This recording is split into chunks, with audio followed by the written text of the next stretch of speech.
कक्षा 7 गणित अध्याय 6 त्रिभुज और उसके गुणों को अध्ययन करते हुए हम लोग 6.5 का आज चौथा सवाल हल करेंगे। तो निम्नलिखित भुजाओं में से कौन से समूह एक समकोण त्रिभुज बना सकते हैं। ये 3 सवाल दिए गए हैं और फिर ये भी बताना है कि समकोण त्रिभुज होने की स्थिति में उसके समकोण को भी पहचानना है, वो भी पहचानिए। तो पहला एक एक करके उठाते हैं। ये है पहला हल। यहां पर दिया है 2.5, 6.5 और 6 सेंटीमीटर के ये त्रिभुज दिए गए हैं। तो त्रिभुज बनाने का एक तरीका ये है कि हम कोई ऐसा ही त्रिभुज कोई बना लिया करें जिससे हमको आसानी हो जाए कि तो इसमें जो सबसे बड़ी वाली भुजा, इसमें कम से कम देखें सबसे बड़ी भुजा जो दिख रही 2.5, 6.5, 6 में, तो सबसे बड़ी जो दिखे उसको सबसे बड़ी के सामने कर देना है। अच्छा, बनाना समकोण है तो इसको थोड़ा सा कुछ इस तरह बना लिया करें, समकोण की तरह ऐसा। अब है कि नहीं वो बाद में बात समझेंगे। तो यहां पर बड़ी भुजा है 6.5, तो ये 6.5 ले लिया। एक 6 है तो मान लेते हैं ये 6 सेंटीमीटर। वैसा भी बना सकते हैं, ऐसा कुछ नहीं है। 2.5 तो ये 2.5 सेंटीमीटर हो गया। अब क्या करना है, ये देखना है कि ये तो दे दिए, अब इनको एक मान लेते हैं, मान दे देते हैं एक्स वाई जेड के रूप में, तो जिससे हमको पाइथागोरस प्रमेय इस्तेमाल करने में आसानी हो जाए। तो माना x बराबर 2.5 सेंटीमीटर, y बराबर, इसको y ले लीजिए 6.5 सेंटीमीटर, वो जो है ना, और ये वाली ले लेते हैं z बराबर 6 सेंटीमीटर। ठीक, अब क्या करना होता है त्रिभुज में कि जो सबसे, अगर ये समकोण है तो पाइथागोरस, ये जो आंकड़े हैं ये समकोण त्रिभुज के आंकड़े हैं, यानी इनकी भुजाएं हैं, तो इसमें क्या इस्तेमाल होगा, पाइथागोरस प्रमेय। पाइथागोरस प्रमेय क्या कहती है कि सबसे बड़ी भुजा का वर्ग अन्य दो भुजाओं के वर्गों के योग के बराबर होता है। तो हम पाइथागोरस प्रमेय इस्तेमाल करेंगे। तो पाइथागोरस गुण का प्रयोग करने पर, पाइथागोरस गुण का प्रयोग कैसे करेंगे कि सबसे बड़ी भुजा का वर्ग, सबसे बड़ी भुजा कौन सी है, y का वर्ग, ठीक है ना। सबसे बड़ी भुजा का वर्ग अन्य दो भुजा, ये लिख भी दिए, सबसे बड़ी भुजा का वर्ग, सबसे बड़ी भुजा का वर्ग अन्य दो भुजाओं के वर्गों के योग के बराबर होता है। अन्य दो भुजाओं के वर्गों के योग के बराबर होता है। ठीक, अब देखिए इसमें बड़ी बड़ी भुजा कौन सी है, y। तो बड़ी पहले अलग अलग चाहे कर लीजिए, बड़ी भुजा का वर्ग लिख लेते हैं,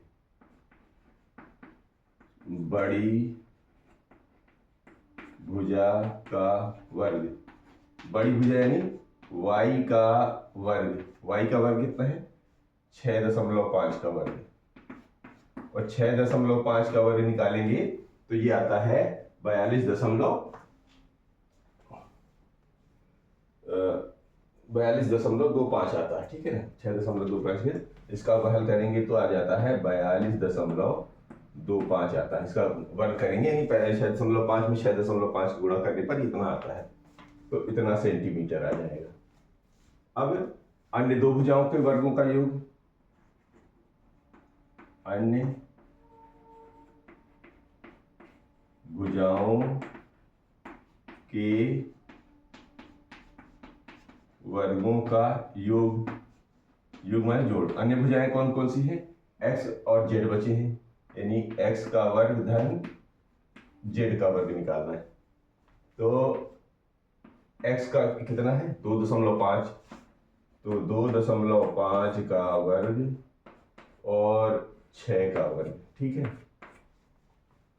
तो 2.5 का 25 25 625 यानी 6.25 और ये 6×36, ठीक है। इन दोनों को जोड़ दिए तो 36 6 42 और 2.5 ही है, ये 42.25 ये सेंटीमीटर, इन दोनों का वर्ग आ गया। अब ध्यान दीजिए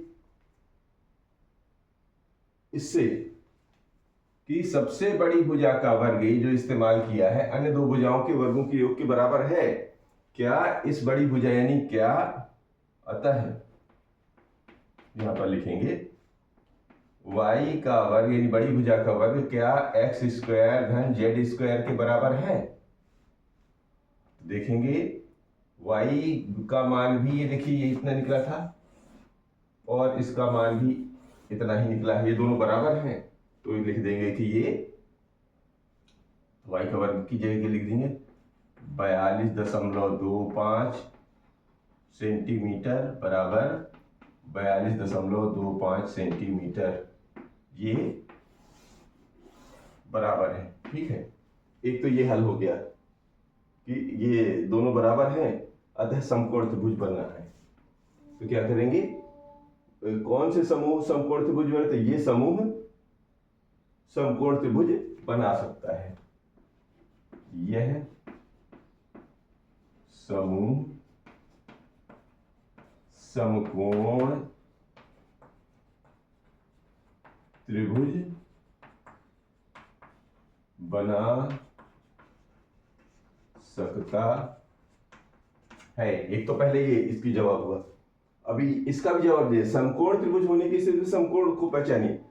तो समकोण क्या होता है, देखिए जो भी बड़ी भुजा के साथ अगर समकोण बना रहा है तो बड़ी भुजा के सामने वाला कोण जो होता है सम्मुख कोण, वो समकोण होगा। तो हमको यही लिखेंगे बड़ी भुजा कौन सी है, 6.5 के होने की स्थिति समकोण को भी पहचानी, तो ये समकोण हो गया। तो इसको लिखेंगे कैसे,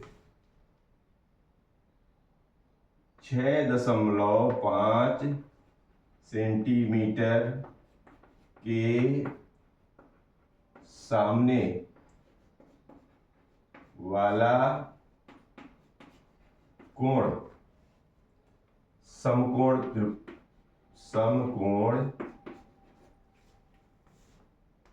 होगा। ये इसका जवाब हो गया। अब इसी का दूसरा पार्ट लेते हैं। अब इसी का दूसरा पार्ट लेते हैं। 2 सेंटीमीटर 2 सेंटीमीटर 5 सेंटीमीटर, तो वही चाहे तो बना लें चाहे ना भी बनाए तो कोई दिक्कत नहीं, इधर भी समझ तो गए ही। अब यहां पर 2 सेंटीमीटर इनको मान लेते हैं, माना x बराबर 2 सेंटीमीटर, y बराबर भी 2 सेंटीमीटर और z बराबर 5 सेंटीमीटर, जो दिया है उसी को भुजा को मान लेते हैं, ठीक है। अब क्या करना है, सबसे बड़ी भुजा का वर्ग पाइथागोरस गुण इस्तेमाल करेंगे। पाइथागोरस गुण से क्या करना है, सबसे बड़ी भुजा का वर्ग, सबसे बड़ी भुजा का वर्ग, और सबसे बड़ी भुजा यहां पर हमने क्या मानी है, देखिए 2 2 और 5, तो यहां पर सबसे बड़ी भुजा है जेड, यानी जेड का वर्ग अर्थात 5 का वर्ग और जेड का वर्ग अर्थात 5 25 25, एक तो ये आ गया, ठीक। फिर अन्य दो भुजाओं के वर्गों का, अन्य दो भुजाएं ये बची, तो अन्य दो भुजाओं के वर्गों का योग, अन्य दो भुजाओं के वर्गों का योग क्या होगा, x स्क्वायर धन y स्क्वायर। x की जगह कितना है 2, अर्थात 2 का वर्ग और इधर भी 2 का वर्ग, तो ये बन जाएगा 2 दूनी 4 2 दूनी 4 और 4 4 हो गए 8, यानी x स्क्वायर और y स्क्वायर का मान आ गया 8, ये 2 निकल आए। अब देखिए क्या होता है, सबसे बड़ी भुजा का वर्ग अन्य दो भुजाओं के वर्गों के योग के बराबर होना चाहिए। तो जेड स्क्वायर बराबर X square plus Y square ये होना चाहिए। तो यहां पर क्या है, जेड स्क्वायर की जगह है 25 और इधर है इसका मान 8। तो क्या 25 8 के बराबर है? नहीं है। और ये नहीं है तो क्या ये समकोण त्रिभुज नहीं बनेगा। तो यहां लिखेंगे अतः यह समूह समकोण त्रिभुज नहीं बना सकता। अतः यह समूह समकोण त्रिभुज नहीं बना सकता है, नहीं बना सकता है। इससे जब बनेगा नहीं तो समकोण त्रिभुज नहीं बनेगा तो कोण भी नहीं पहचानेगा। ठीक है ना। अब तीसरे वाले को देखते हैं। तीसरा है 1.5, 2 और 2.5 सेंटीमीटर। तो इसमें क्या क्या मान लेते हैं, अब इन तीनों को मान लेते हैं। माना x बराबर 1.5 सेंटीमीटर, y बराबर 2 सेंटीमीटर और z बराबर 2.5 सेंटीमीटर। ठीक है। अब देखिए पाइथागोरस गुण का इस्तेमाल करना है। पाइथागोरस गुण से क्या लिखना है, सबसे बड़ी भुजा का वर्ग, सबसे बड़ी भुजा का वर्ग। सबसे बड़ी भुजा कौन है यहाँ पर, 1.5, 2 और 2.5 में 2.5 सबसे बड़ा है, अर्थात z का वर्ग बराबर 2.5 का वर्ग। और 2.5 का वर्ग यानी 25 मान ली, 25 25 625 यानी 6.25। तो ये बड़ी भुजा का वर्ग आ गया 6.25 सेंटीमीटर। ठीक है। ये अब अन्य दो भुजाओं की वर्ग, तो अब क्या करेंगे, अन्य दो भुजाओं का वर्ग ले लीजिए। अन्य दो भुजाओं के वर्गों का योग, के वर्गों का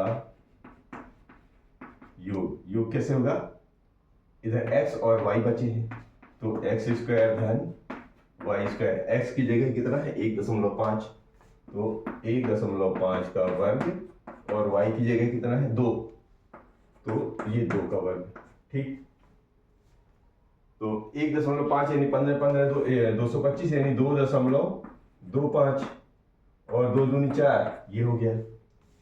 अब इन दोनों को जोड़ दीजिए, 4 2 6, 6.25 यानी X square plus Y square का मान आ गया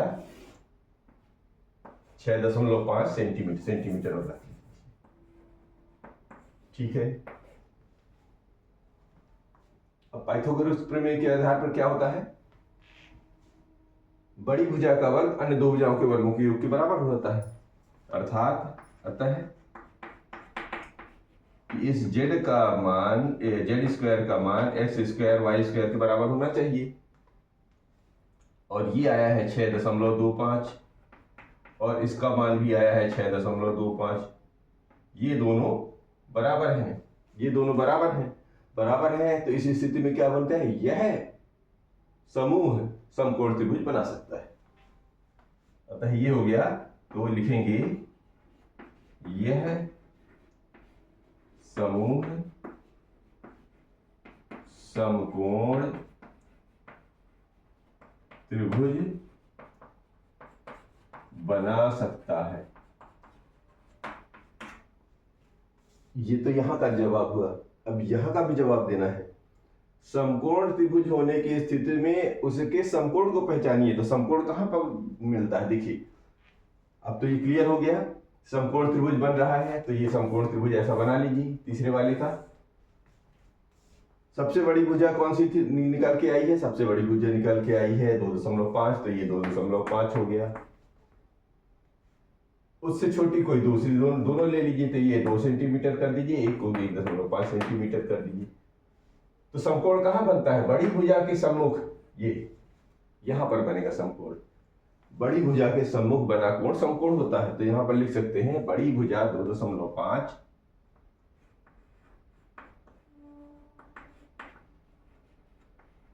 बड़ी भुजा 2.5 सेंटीमीटर के सम्मुख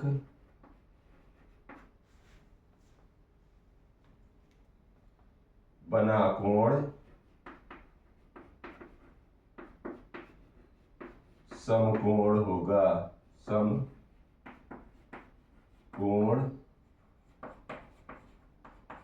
होगा। ये बड़ी भुजा के सम्मुख बना कोण समकोण हो गया। तो इस तरह ये प्रश्न क्रमांक 4 समाप्त होता है।